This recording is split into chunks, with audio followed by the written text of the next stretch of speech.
ನಮಸ್ಕಾರ. ವನಜಾ ಮಲ್ನಾಡ್ ಬಂದಾಯಿತು, ಹೊಸ ಕತೆ ತಂದಾಯಿತು. ಬನ್ನಿ ಇವತ್ತು ಬಯಸದೆ ನೀ ಬಂದೆ ಈ ಕಥೆಯನ್ನು ಉಷಾ ನವರತ್ನರಾಮ್ ಅವರ ಆಧಾರಿತ ಕಾದಂಬರಿ. ಕತೆ ಎಲ್ಲರಿಗೂ ಇಷ್ಟ ಆದರೆ ಸಬ್ಸ್ಕ್ರೈಬ್ ಮಾಡಿ, ಹಾಗೆ ಲೈಕ್ ಕೊಡಿ, ಮತ್ತು ತಪ್ಪಿದರೆ ಕಮೆಂಟಲ್ಲಿ ಹೇಳಿ. ಕತೆ ತುಂಬ ಚೆನ್ನಾಗಿದೆ. ಅವ್ರು ಬರೆದಂಥ ಕತೆಗಳೆಲ್ಲವೂ ತುಂಬ ಚೆನ್ನಾಗಿರ್ತವೆ. ಈ ಕಾದಂಬರಿ ಅಷ್ಟು ಇಂಟ್ರೆಸ್ಟಿಂಗ್ ಸ್ಟೋರಿ. ಹಾಗಾಗಿ ಇದನ್ನು ನಾನು ಕತೆ ಏನಿದೆ ನೋಡೋಣ. ಇವಾಗ ಶುರು ಮಾಡ್ತೀನಿ ಬನ್ನಿ. ರಾಮನಾಥ ಸರ್ವದಮನನ್ನು ಹಾಲಿನ ಕುರ್ಚಿಯಲ್ಲಿ ಕೂಡುವಂತೆ ಹೇಳಿ ರೂಮಿನ ಬಾಗಿಲಿನತ್ತ ನಡೆದ. ಏನಮ್ಮ ಜಮ್ಮು, ಚೆನ್ನಾಗಿದ್ದೀಯಾ? ಸುಕುಮಾರ ಬಂದಿದ್ನಾ? ಖರ್ಚಿಗೇನಾದರೂ ಬೇಕಾದರೆ ಕೇಳು, ಪರವಾಗಿಲ್ಲ. ಸಂಕೋಚ ಪಡಬೇಡ. ನಮ್ಮ ಶೈಲ ತಂಗಿ ಶಶಿ ಬೇರೆ ಅಲ್ಲ, ನೀನು ಬೇರೆ ಅಲ್ಲ ನನಗೆ. ನೋಡು ಬಾ ಯಾರು ಬಂದಿದ್ದಾರೆ ಎಂದು. ನಾನಿನ್ನೂ ಬರ್ತೀನಿ ಜಮ್ಮು, ಕೆಲಸ ಇದೆ.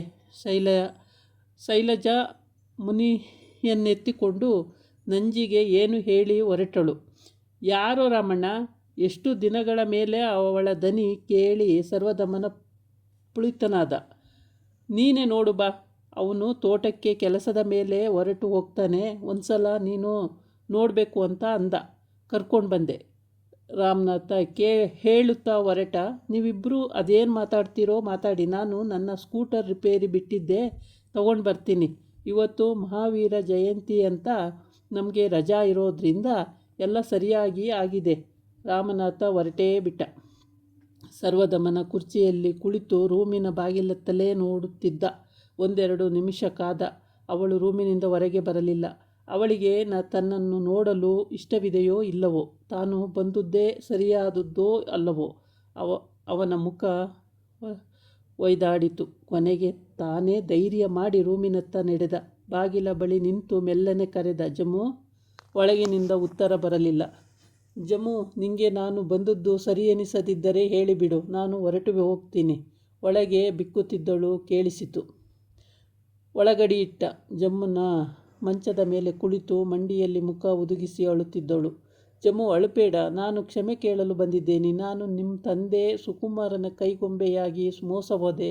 ನನ್ನಿಂದಾಗೇ ನಿನ್ನ ಬಾಳು ಹಾಳಾಯಿತು. ಅವಳು ಮುಖವೆತ್ತಿ ಕಣ್ಣೊರೆಸಿಕೊಂಡು ಅವನ ಗುರುತಿಸಲಾರದಷ್ಟು ಬದಲಿಸಿದಳು. ಗುಳಿ ಬಿದ್ದ ಕಣ್ಣುಗಳು, ಪೇಲರವಾದ ಮುಖ, ಕೆದರಿದ ತಲೆ, ನಳನಳಿಸುತ್ತಿದ್ದ ಅವಳ ಮೈ ಸೊರಗಿ ಒಣಗಿ ಹೋಗಿತ್ತು. ಹುಟ್ಟಿದ್ದ ಸಾಧಾರಣ ನೂಲಿನ ಸೀರೆ, ಕತ್ತಿನಲ್ಲಿದ್ದ ಮಾಂಗಲ್ಯ, ಕಿವಿಯಲ್ಲಿ ಮುತ್ತಿನ ಓಲೆ ಬಿಟ್ಟರೆ ನಿರಾಭರಣೆ. ಸರ್ವ ತನ್ನ ಕಣ್ಣುಗಳನ್ನು ತಾನೇ ನಂಬದಾದ. ಹೇಗಿದ್ದವಳು ಹೇಗಾಗಿ ಬಿಟ್ಟಿದ್ದಾಳೆ. ಮಗು ಜೋಲಿಯಲ್ಲಿ ನಿದ್ರಿಸುತ್ತಿತ್ತು. ಜಮ್ಮು, ಏನು ಹೀಗಾಗಿದ್ದೀಯಾ? ನನಗೆ ನಂಬೋಕೆ ಆಗ್ತಾ ಇಲ್ಲ. ನಿಂಗೇನು ಕಡಿಮೆಯಾಗಿತ್ತು? ಜಮ್ಮು ಹತ್ತು ಬಿಟ್ಟಳು. ಸರ್ವ, ಪ್ಲೀಸ್, ನನ್ನ ಈ ನರಕದಿಂದ ಪಾರು ಮಾಡು. ನಾನು ಮೋಸ ಹೋದೆ. ನನಗೆ ಬದುಕೋಕ್ಕೂ ಆಗ್ತಾ ಇಲ್ಲ, ಸಾಯೋ ಹಾಗೂ ಇಲ್ಲ. ಈ ಮಕ್ಕಳ ಗತಿ ಏನಾಗುತ್ತೆ? ಮುದುಡಿ ಇಟ್ಟವನು ಹಾಗೆಯೇ ನಿಂತ. ಜಮುನಾ, ಈಗ ಪರಶ್ರೀ, ನಾನು ದುಡುಕಬಾರದು. ನನ್ನ ಕೈಲಾದಷ್ಟು ಸಹಾಯ ನಾನು ಮಾಡ್ತೀನಿ. ಏನು ಬೇಕು ಕೇಳು. ನಿನ್ನ ಪಾಡು ಹೀಗಾಯಿತು. ಜಮುನಾ ಎಲ್ಲ ಹೇಳಿಕೊಂಡು ತನ್ನ ದುಃಖ ತೋಡಿಕೊಂಡಳು. ನಿಮ್ಮಪ್ಪನ ಆಸ್ತಿಲಿ ನನಗೆ ಬರಬೇಕಾದದ್ದು ನನ್ನ ಹೆಸರಿಗೆ ಮಾಡಿಸಿಕೊಂಡು ಸುಕುಮಾರ ತನ್ನ ಕೈಯಲ್ಲಿ ಸೈನ್ ಮಾಡಿಸಿಕೊಂಡು ಬಿಟ್ಟ. ನಾನು ಬಿಟ್ಬಿಟ್ಟು ಎಲ್ಲಾದರೂ ಹಾಳಾಗಿ ಹೋಗ್ತೀನಿ ಅಂತ ಕೇಳಿಕೊಂಡ್ರೂ ನನ್ನ ಬಿಡೋಲ್ಲ. ಆ ಪಾಂಚಾಲಿನೂ ಬಿಡೋಲ್ಲ. ನನ್ನ ಮನೆ, ಆಸ್ತಿ, ಐಶ್ವರ್ಯ, ಕಾರು ಎಲ್ಲ ಅವಳಿಗೆ ಕೊಟ್ಟು ಮಜಾ ಮಾಡ್ತಾ ಇದ್ದಾಳೆ. ನಾನು ಬೇಕೆನಿಸಿದಾಗ ಸುಕುಮಾರ ಬಂದು ತೆವಲು ತೀರಿಸಿಕೊಂಡು ಒಂದಿಷ್ಟು ದುಡ್ಡೆಸೆದು ಹೋಗ್ತಾನೆ. ತನ್ನ ಮಕ್ಕಳನ್ನು ಎಡಗೈಯಲ್ಲೂ ಮುಟ್ಟೋಲ್ಲ. ಅವುಗಳು ಹೇಗಿವೆ ಅಂತ ಕೂಡ ನೋಡಿದ್ದಾನೋ ಇಲ್ಲವೋ. ನೀನು ಯಾಕೆ ಕೇಸು ಹಾಕಲಿಲ್ಲ? ಜಯಂತಿ, ನಿನ್ನ ಭಾವ ನಿತ್ತು ಏನಾದರೂ ಮಾಡಬಹುದಿತ್ತು. ಜಯಂತಿಯ ಪಾಲು ಅವಳಿಗೆ ಕೊಟ್ಟಾಯಿತು. ಭಾವ ಯಾಕೆ ಇದಕ್ಕೆಲ್ಲ ತಲೆ ಹಾಕ್ತಾರೆ? ಜಯಂತಿಗೆ ಅವಳ ಮಕ್ಕಳು ಸಂಸಾರವೇ ಸಾಕಾಗಿದೆ. ನನ್ನನ್ನು ಯಾಕೆ ತಲೆ ಕೊಡ್ತಾಳೆ? ನಾನು ಹೊರಗೆ ಹೋಗೋಕ್ಕೂ ಸುಕುಮಾರ ಬಿಡ್ತಾ ಇರಲಿಲ್ಲ. ನನ್ನ ಹೊಡೆದು ಹಿಂಸೆ ಮಾಡಿ ರುಜು ಹಾಕಿಸ್ಕೊಂಡ.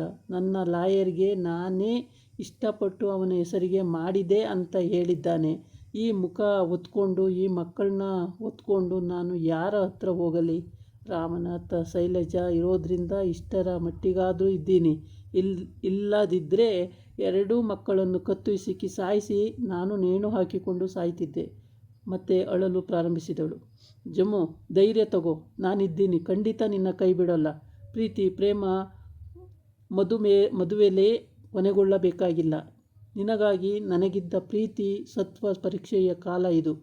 ನೀನು ನಿರ್ಭಯವಾಗಿರು. ನಿನಗೆ ಸೇರಬೇಕಾದ್ದನ್ನು ಹೇಗಾದರೂ ನಿನ್ನ ಪಾಲಿಗೆ ಕೊಡಿಸಿಕೊಡುವುದು ನನ್ನ ಕರ್ತವ್ಯ. ನಾನು ಇವತ್ತೇ ನಿಮ್ಮ ಫ್ಯಾಮಿಲಿ ಅಡ್ವೊಕೇಟ್ ಸಿಂಹ ಅವರನ್ನು ನೋಡ್ತೀನಿ. ತಾಳ್ಮೆ ಇರಲಿ. ನಿನ್ನ ಖರ್ಚಿಗಾಗಿ ನಾನು ರಾಮನಾಥನ ಕೈಯಲ್ಲಿ ಆಗಾಗ ಏನಾದರೂ ಕಳಿಸ್ತೀನಿ. ನಾನು ಇಲ್ಲಿಗೆ ಬರುವುದು ಸದ್ಯಕ್ಕೆ ಸುಕುಮಾರನಿಗೆ ತಿಳಿಯದಿರಲಿ. ಕೆಲಸ ಕೆಟ್ಟು ಹೋದಿತ್ತು. ಹೊರಗೇನು ಸದ್ದಾಗಲು ಸರ್ವದಮನ ಎಚ್ಚರಗೊಂಡ. ನಾನಿನ್ನು ಬರ್ತೀನಿ. ನಾನು ಎಲ್ಲೇ ಇದ್ದರೂ ಹೇಗೆ ಇದ್ದರೂ ನಿನಗಾಗಿ ಇರುವವನು, ಮರೆಯಬೇಡ. ಅವಳು ಉತ್ತರಿಸುವ ಮುನ್ನವೇ ಅಲ್ಲಿಂದ ಹೊರಟ. ನೇರವಾಗಿ ಸಿಂಹ ಅವರ ಆಫೀಸಿಗೆ ಬಂದ. ಮೊದಲೇ ಪರಿಚಯವಿದ್ದುದರಿಂದ ಅವರೇ ಅವನನ್ನು ಕಂಡು ಆಹ್ವಾನಿಸಿದರು. ಬಾರಯ್ಯ, ಏನು ಇಷ್ಟು ದೂರ?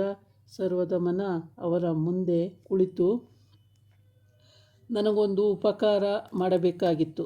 ಹೇಳಯ್ಯ, ನೀನಿಲ್ಲದೆ ನಾನು ಯಾರಿಗೆ ಉಪಕಾರ ಮಾಡಬೇಕು? ಈಗ ನೀನೆಲ್ಲಿದ್ದಿ? ಏನು ಮಾಡ್ತಾಯಿದ್ದಿ? ನಿನ್ನ ವಿಚಾರ ಎಲ್ಲ ತಿಳಿದು ತುಂಬ ಬೇಜಾರಾಯಿತು.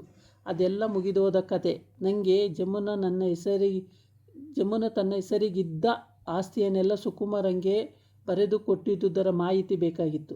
ಅವಳೇ ರುಜು ಹಾಕಿ ಕೊಟ್ಟಿದ್ದಾಳೆ, ಅದು ಗೊತ್ತು. ಆದರೆ ಅವಳು ಹೇಳೋದು ಅವಳು ಅವನ್ನ ಹಿಂಸೆ ಮಾಡಿ ಒತ್ತಾಯಿಸಿ ತನ್ನ ಹೆಸರಿಗೆ ಮಾಡಿಸಿಕೊಂಡ ಅಂತಾಳೆ. ಅವಳು ಆಗಲೇ ಯಾಕೆ ಹೇಳಲಿಲ್ಲ? ಅದು ಅಲ್ಲದೆ ಅದರಲ್ಲಿ ನನಗೆ ವ್ಯವಹಾರ ಜ್ಞಾನವಿಲ್ಲ.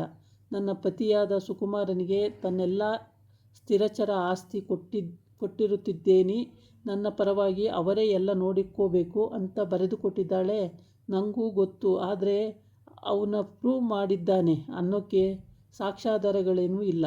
ಹಾಗಾದರೆ ಜಮುನ ಹೀಗೆ ನರಕಯಾತನೆ ಪಡಬೇಕಾ? ಇದರಿಂದ ಮುಕ್ತಿ? ಅವಳು ತಂದೆ ಉಯಿಲಿನ ಪ್ರಕಾರ ಆಸ್ತಿ ಅವನಿಗೆ ಹಾಗೂ ಅವಳ ಮಕ್ಕಳಿಗೆ ಹೋಗಬೇಕು. ಅವಳ ಮಕ್ಕಳು ಮೆಜಾರಿಟಿಗೆ ಬಂದ ಮೇಲೆ ಏನಾದರೂ ಮಾಡಬಹುದು. ಅಲ್ಲಿಯವರೆಗೆ ಸಿಂಹ ಅರೆಕ್ಷಣೆ ಯೋಚಿಸಿದರು. ದೇವಿರಯ್ಯನವರು ಸುಕುಮಾರನ ಹೆಸರಿಗೆ ತಮ್ಮ ಬಿಸ್ನೆಸ್ನ ಅರ್ಧ ಹಿಸ್ಸೆಯನ್ನು ಕೊಟ್ಟಿದ್ದಾರೆ. ಅದರಲ್ಲಿಯೂ ಅವನ ಭಾಗ ಅವನಿಗೂ. ನಂತರ ಅವನ ಮಕ್ಕಳು ಅನುಭವಿಗಳು. ಅಲ್ಲಿಯೂ ಕೂಡ ಮಕ್ಕಳಿಗೆ ನಂತರವೇ ಬರೋದು. ಜಮುನಳನ್ನು ಅವನು ಅವಳ ಪಾಡಿಗೆ ಅವಳನ್ನು ಬಿಡುವಂತೆ ಮಾಡಬೇಕಲ್ಲ. ಅದಕ್ಕೆ ಡೈವರ್ಸ್ಗೆ ಕೇಸ್ ಫೈಲ್ ಮಾಡಬೇಕು.